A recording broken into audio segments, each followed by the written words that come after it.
Hi friends, welcome back. So want to have a chat with you about what I think is the most interesting and important stories on the market today, and that is the China economic meltdown and Tesla stock manipulation. So we're going to cover a lot. We're going to talk about Morgan Stanley. We'll talk about the YouTubers. We'll talk about price targets, all sorts of things. Let's just jump right in. So first, guys, you know the story. We've been talking about this for a while.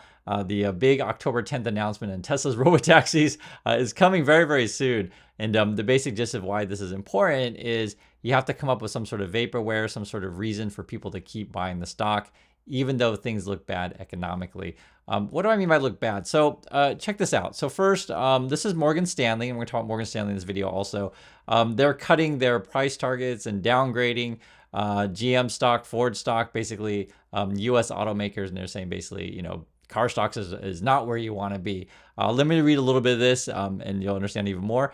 It says here, General Motors, Ford, and broad U.S. auto industry were all hit with downgrades from Morgan Stanley analyst Adam Jonas. So Adam Jonas, and if you don't know how this works, each Wall Street firm has a one or two analysts that cover specific industries. So when you have an analyst that on Wall Street, they don't like cover every stock in the market. They just cover particular industries. Adam covers auto, and he's always telling you how awesome Tesla is. And what's interesting though is that when you're downgrading, GM, Ford, I think you also downgraded Rivian, and saying, that cars are not where you want to be, and essentially you have a big weakness in China. Why wouldn't you be downgrading Tesla, right? And the basic reason they're trying to give you is that, well, Tesla, they're not a car company, but these other car companies, they're car companies, so that's not where you want to be.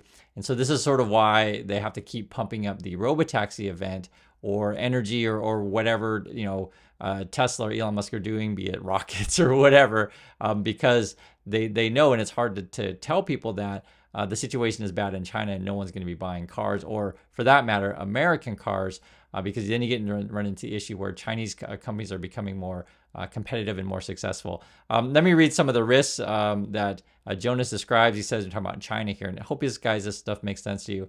In China, you got rising inventories, consumer and credit dynamics, and cost of enabling vehicles with artificial intelligence also played part in the downgrade. So to upgrade your cars with, AI, I guess it's really expensive. And I say I guess because it depends how you want to define AI. That's a broad definition. Also, too, right? People just don't have any money. People have poor credit. And one of the things that China is trying to do is they're trying to essentially, how can we get people spending again, right? So that's the weakness you have in China, and any company that's dependent on selling products to China, it's looking tough right now. Guys, this is the headline today, September 25th, 2024. Read the headline: China to give cash handouts for the poor in rare use of aid. Like, what the heck?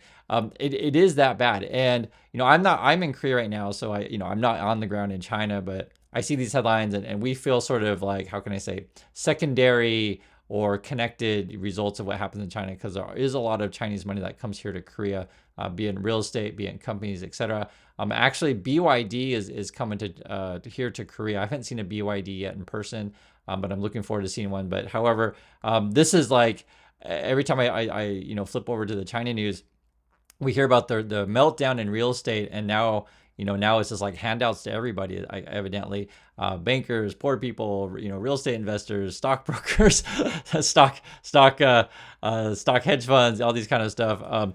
And moreover, let me just show you this. I mean, these are other headlines coming out of China. China seeks to resolve structural issues to shore up employment. So you're worried about whether or not people have jobs. I think the last numbers I checked, that youth unemployment was at 18%. And you also have this. And I'm talking about the China economic meltdown. Look at this. This is a crazy one.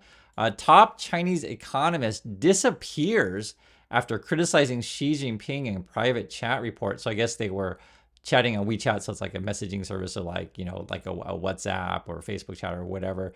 And if you criticize anything, and you're a high profile person, a high profile group, someone in the group may report you. Guys, I used to work in China, so I can just tell you this stuff is real. And I can also tell you, and I want to make this really clear, why doesn't Elon Musk ever criticize China? Because remember, all the fanboys and fangirls of Elon always say, "Oh yes, this is all about free speech. Elon loves free speech, so why doesn't he criticize China?" Like, this is a major story.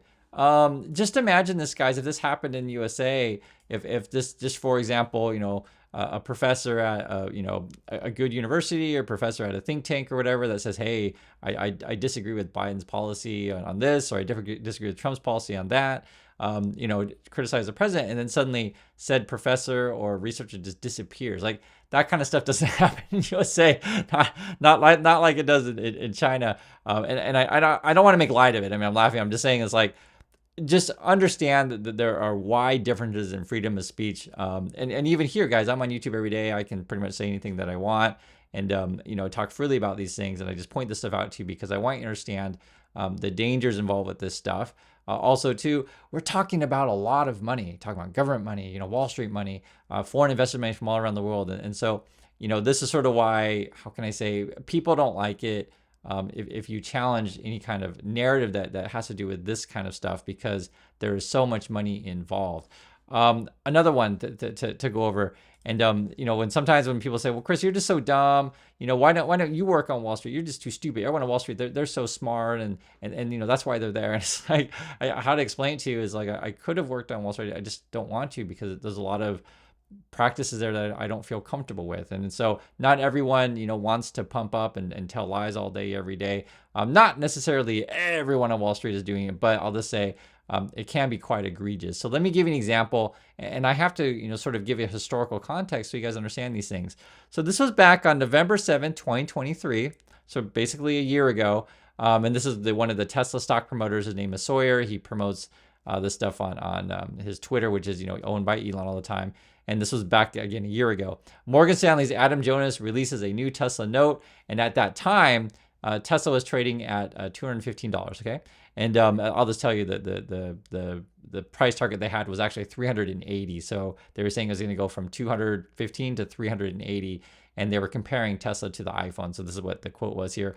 While Tesla may have achieved its iPhone moment, or Apple, you could say, it has yet to reach the App Store moment, which is critical to unlocking high margin, high multiple, highly recurring revenue. So kind of they're saying that's the direction that Tesla's going to go. They're going to be like Apple. They're going to be rich on the App Store, like kind of thing. To where I remember essentially the comparison is that Apple has the iPhone, and then that makes money, and then they continue to make money with their iPhone by having selling software, that kind of stuff. So they're trying to make the case that Tesla's a car, just like iPhone is a product. And then eventually Tesla will be like an app and FSD and stuff like that, where they can sell things just like Apple. And no, really, that's what they're saying. And the price target they gave was 380. So this was last year. So I just wanted to show you guys this just to put this stuff in context. So you can see right there in the back of that time, all the Tesla fanboys and fangirls are saying, oh my God, look at Morgan Stanley, Adam Jonas, look how awesome it is. Tesla's going to be $380, guys. Woohoo. And in fact, this was the numbers coming out of Morgan Stanley. They said the bull case for Tesla last year, so just a year ago, was $550. So that's what they were predicting for today, basically. And then they said the bear case was like 120. So it was like a huge range. And they said, okay, but the middle spot is 380. Today, if you're curious, Tesla stock is currently trading at 256. So it is definitely not 550. And also, to be fair to them, it's not 120, but it's also not that 380 target that they had. I point this stuff out, guys, because if you understand like why would Morgan Stanley do these kind of things? Like, why would they pretend Tesla is not a car company, right? Because remember, they're downgrading all the car companies in China because essentially China looks weak. Well, here's the deal, right? You have to keep up the charade that Tesla is going to have this awesome robotaxi, you're going to make a bunch of money on it, and all these new phantom products, robots, stuff like that. Because this was actually a lawsuit, and I'll go over this, but I just want to read headlines so you guys understand that this is a very intricate web. It says here, Musk, Morgan Stanley hid Twitter stock buying, suit says. So the basic, I know this is back in May, and like I said, this is complicated. So the basic gist of it here is I'll try to explain it to you. Musk borrowed a whole bunch of money from Morgan Stanley to buy Twitter. But it wasn't just Morgan Stanley, guys. It was a lot of people involved, a lot of Qatar money, Russian money. I told you before, Sean Combs' money is in this thing as well. For real, that's the, what's his name? I want to say it's like Pip Daddy. Puff Daddy, Diddy, he has a bunch of names, but the producer, singer dude. And also too, you have to understand that Musk was buying up Twitter secretly. He hit over the 5%, like when you acquire shares at over 5% ownership, you have to actually disclose that publicly. He actually disclosed it late. He hit like 9%, disclosed that 10 days later. And essentially now he's being sued. I think it's by the Oklahoma firefighters or something like that. But he has a lot of lawsuits. And right now, if you guys don't know, if you've been following the story, and I just trying to connect the dots with you guys so you understand this stuff. A lot of these, people are underwater that were trying to, work with Musk. Because basically everybody got greedy and they thought, oh my God, Musk is a genius. Because a lot of these people it's how to explain it to you guys. All they think about is dollar signs, right? So whether or not they know Musk is doing substances, because Musk is rumored to do all kinds of substances, or whether or not Musk is crazy, it's irrelevant to them. All that matters is like, well, Musk is good at raising money, and I mean, it's just like the snowball, and we all believe in this crazy crap that he says. And what do you mean by crazy crap? Because sometimes people say, Musk isn't crazy. He's so rich. He's a billionaire. Or like he says stuff like this. Tesla's gonna, when they become fully operational, they're gonna replace all buses. That kind of stuff. And yeah, sure. I'm sure that there'll be fanboys and fangirls or robots, who knows, who's commenting on these things. They'll say, oh no, Chris, you're so wrong. Tesla's going to replace every robot or every bus in the world, and every robot's going to replace every work in the world, and Tesla's going to become the only company in the whole dang world, right? But this is all based on the reason why the people say these things is because they got stuck on a raw deal on Twitter. Musk, the quote, great business person, buys Twitter, loses a whole bunch of advertisers, tell them to F off. Wall Streets are down billions of dollars on these things. Like I said, it's not just Wall Street money; it's a bunch of money from around the world, and so they got to keep Tesla stock pumped up. Why? Well, there's a couple reasons. So one is, and I know, guys, this gets really complicated. Is they need Musk to pay them back, right? They also maybe want to sell the stock themselves. So you have a couple things going on with that, and so they have to keep this sort of robo-taxi pumping alive in order to get this whole thing going. The other thing too, which I want to point out as well, you have this kind of person, and I'm just showing you guys who these people are, who these stock pumpers are, stock promoters are on Twitter. So this is the Alex dude. He's another one of these people, and it's funny because what they do is they tweet at you positive news all the time on how awesome Tesla's going to be. So for example, today was September 25th, 2024. Tesla had its price target hoisted by Piper Sandler from 300 to 310 while maintaining an overweight rating. It's like, oh my God, it's so awesome, right? Tesla stock's going to go up to the moon. And I want to show you guys this. Not everyone necessarily does that on Wall Street that says Tesla stock's going to go to the moon.